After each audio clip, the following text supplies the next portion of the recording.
বরিশালের আগরপুরে জনপ্রিয় হয়ে উঠছে চাল দিয়ে তৈরি পাপড় পিঠা। এক বিশেষ ধরনের ডিজেল চালিত মেশিনের মধ্যে যে কোন ধরনের চাল দিলে ধরবে সাদা লম্বা দড়ির মতো এ পিঠা বেরিয়ে আসে। এ পিঠা কারিগররা সকাল থেকে সন্ধ্যা অবধি উপজেলার বিভিন্ন গ্রামাঞ্চলে মেশিন নিয়ে হাজির হন। সরেজমিন উপজেলার আগরপুর ইউনিয়নের জাহাপুরে সড়কের পাশে একটি মেশিন ঘিরে বিভিন্ন বয়সী নারী পুরুষের ভিড় চোখে পড়ে। এগিয়ে যেতেই দেখা যায় মেশিনের মধ্যে একটি নল দিয়ে ধোঁতবে সাদা কিছু বেরিয়ে আসছে। নলের নিচে বড় পাতিল ধরে তা সংরক্ষণ করা হচ্ছে। এ সময় কথা হয় পিঠা কারিগর মিঠু ও আলিমের সাথে। তিনি জানান, চীনা তৈরি এ মেশিনের মধ্যে বিশেষ ধরনের সাজ তৈরি করা হয়েছে। তারা এটিকে পেশা হিসেবে নিয়েছে। প্রতি কেজি চাল দিয়ে পাপড় পিঠা তৈরি করতে তারা 40 টাকা নিয়ে থাকে।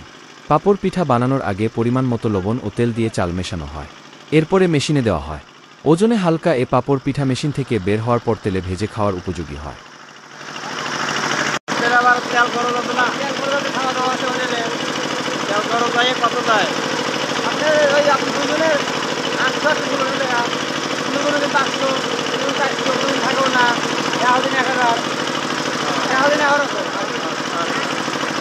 তেলে ভেজা এ পাপড় পিঠা মশলা দিয়ে মিশিয়েও খাওয়া যায়।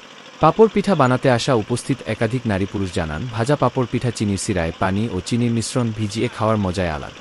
এ পিঠা তারা মেয়ের শ্বশুর বাড়িসহ নিকট আত্মীয়দের বাড়িতে পাঠাচ্ছে।